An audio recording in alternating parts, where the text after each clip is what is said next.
The dog's bell. John's dog was a bad dog. He bit people frequently. John had great concern about this. It was not an appropriate way for a dog to behave. His friends in the village always expected the dog to bite them. The news about John's dog spread through the village.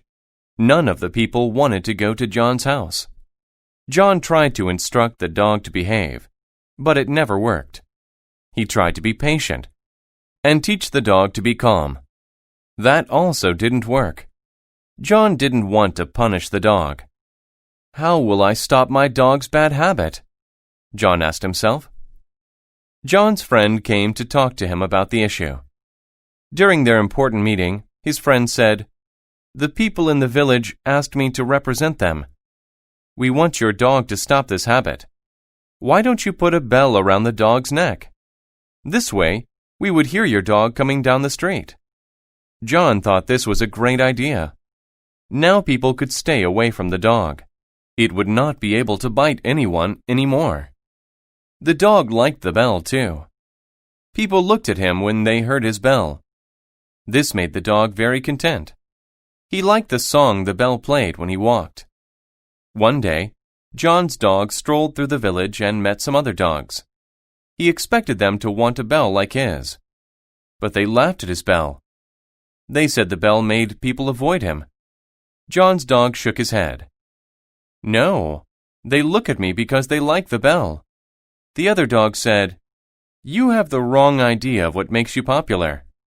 Of course they like your bell. It tells them where you are so they can avoid you. You aren't able to bite them anymore. You see, being popular isn't something positive when it's for the wrong reason." The Jackal and the Sunchild. A jackal is a wild dog with a big black back. It resides in the desert. But how did the jackal get his black back? This was how it happened. One day, the jackal saw a girl. She was sitting upon a rock. She was not a normal child. She was a rare and beautiful sun-child. She was bright and warm like the sun. The child saw the jackal and smiled. She said, "Jackal, I have been relaxing on this rock for too long. I must get home soon. But I am slow and you are fast. You will likely get me home more quickly." Then she requested, "Will you carry me home? If you do, I'll give you a gift. This necklace belongs to me, but I will give it to you." The wild jackal agreed. So the sun-child sat on the dog's back. They started to walk, but soon the jackal felt ill. The sun-child was very hot on his back. The heat was hurting his back very badly. "I made a terrible error in judgment," he thought.